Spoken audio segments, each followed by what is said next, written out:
Clemson quarterback DJ Uiagalelei is going to play his college football elsewhere. Cade Klubnik came in the ACC title game and absolutely went ballistic. Writing's on the wall, sees that he's going to be the backup moving forward, says, you know what, I'm a pretty good player myself. I'm going to go somewhere else for the rest of my eligibility. So where will he end up? We're about to get into that, get into some potential landing spots for him. But what are you getting in DJ Uiagalelei? As we do with all of these transfer portal breakdowns, what would you get with DJ? Well, you get some experience. It's a 2-year starter. He's had a little bit of a checkered resume in terms of, success in those 2 years, but still a guy that's played the Power 5 level for 2 years as your starting quarterback. So he's not going to be, overwhelmed by the speed of the game, or, he's not going to have this kind of ramp up period. Yes, got to get the playbook, but the game itself won't be overwhelming for DJU when he gets on campus. This is a big body with a big arm. So if he can dial in that accuracy, dial in that decision-making consistently, there's a lot under the hood. There was a reason why he was one of the top prospects coming out of St. John Bosco in high school. Like, the dude can sling it a little bit. Tons of ability, tons of it under the hood. Now, can you harness that and get that going the right direction for your program? Going back to the big body, he's a pretty good athlete as well. So you now have the capability with a guy like DJU to call some quarterback design runs. He's not going to carry it 30 times a game for you. He's not, a wildcat quarterback, but he is somebody that, in 3rd and 2, in 4th and goal, you can call his number and feel relatively confident about him being able to lower his shoulder, pick up short yardage, and do some good things for you on the ground, which is becoming increasingly more of a need for programs as the college football defenses start to develop, become faster. Like, you need to be able to have your quarterback have some dual threat to him, and DJ checks that box for you. The exciting thing about DJ Uiagalelei is the ability. There is so much under the hood with this kid that you start to think, okay, if you get him in the right system, have the right things around him, let him hit the reset button just a little bit, who knows how much you could tap into that 5-star potential he had coming out of high school. There's a reason why he was rated as highly as he was. A lot of it with his ability. So what is he looking for? Well, the first thing that I'm really looking at for him is being back closer to home. From the West Coast, played at St. John Bosco, a powerhouse nationally. Like, Southern California is kind of, where you would think he'd want to be closer to. So the Pac-12 is the first place that I'm looking. The very most ideal fit for me for DJ Uiagalelei is UCLA. Dorian Thompson-Robinson is gone. Chip Kelly, super quarterback-friendly offense, could take some things off his plate, simplify things. It's quick decisions, no huddle, no mercy. You know the drill with Chip Kelly. I think you could plug DJ into that and have a lot of potential success. Like, I think the ceiling for him in that offense makes a ton of sense. Again, being back closer to home. UCLA's campus is not far at all from St. John Bosco, from where he played his high school ball. Like, this is a very ideal fit to me. I believe this is probably, to this point at least, at the time of this taping, the leader in the clubhouse for DJU. If you haven't yet subscribed, make sure you do that. Come join the party with us, okay? The portal season is kicking up. You want to make sure you're locked and loaded with us here. Also, follow me on my social accounts, at JD Piquel on Twitter and on Instagram. We'll make sure we keep you locked and loaded. A lot of interaction there that we incorporate into this party. Next spot I'm looking at, how about Oregon?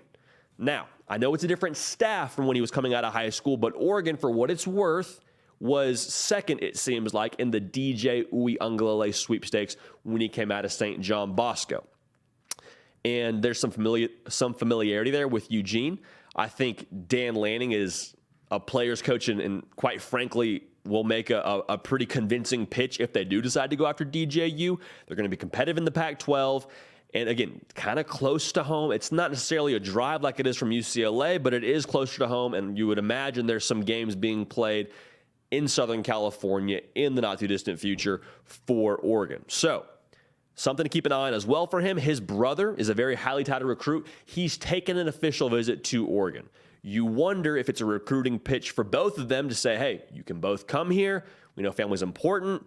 Come be a part of what we're doing here at Oregon. Be a part of it together. So Oregon could be an interesting school to watch as this whole DJU sweepstakes unfolds with his transfer status. Now, the other school I'm looking at in the Pac-12, how about Arizona State? Kenny Dillingham, one of the best offensive minds, one of the best young offensive minds at the very least in college football today.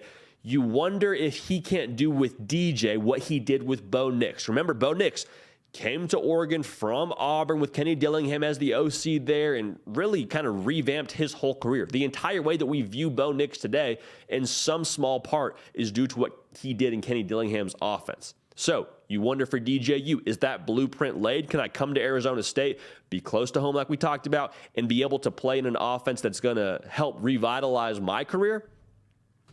I think it makes a lot of sense. So Arizona State, I think, will be a player for DJ as this whole thing begins to unfold more and more. Now, here's kind of my dark horse. I got 3 Pac-12 schools for you. That's great. UCLA, Oregon, ASU, they all make sense. I think they're all fits on paper, at least. Here's one school that I think deserves some consideration. Wisconsin. You don't need to have a game-breaking kind of quarterback, given that side of the Big Ten. Luke Fickell in year 1 would likely want to infuse some experience at the quarterback position. At the time of this taping, there's no announcement on who the OC will be, but you would have to think that it will be in line with what Wisconsin has been from a play style standpoint in the past. Play tough defense, allow your quarterback to be a really good game manager, and with all the ability that DJU has, maybe he's able to be that at an even more competitive degree than what they've had in the past, if that makes sense. Like, I think the fit is interesting. Then also, let's keep it a buck. NIL is a big part of what these kids decide to do when they decide to transfer. And Wisconsin has got their ducks in a row. They have a really competitive NIL structure going on right now in Madison, and you wonder if that might help be the extra pitch that gets DJU to say, you know what?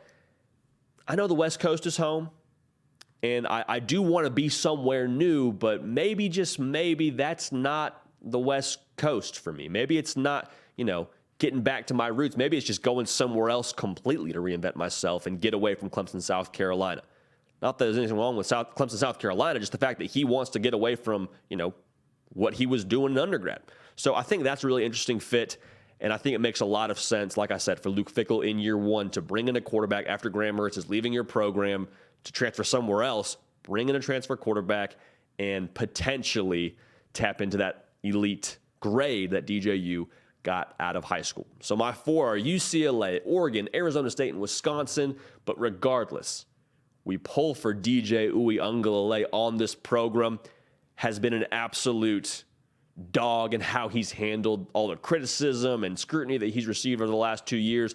The way he handled himself in the postgame with the ACC title, that interview he gave on the field, just talking about how he's a team guy. He's someone we root for here, so we wish him the best. Hope he lands in a great spot in a place where he can take his career to the next level.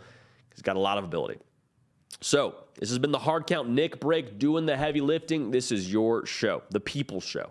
Every single thing that you know and love about college football, it happens here on a daily basis. It's portal season. Make sure you're subscribed so you don't miss a thing. We're going to keep the party rolling, and we will see y'all next time. Hey, y'all, thanks so much for watching. Subscribe to the channel here to make sure you don't miss an episode of the Hard Count. Also, be sure to check out other videos on the On3 YouTube channel.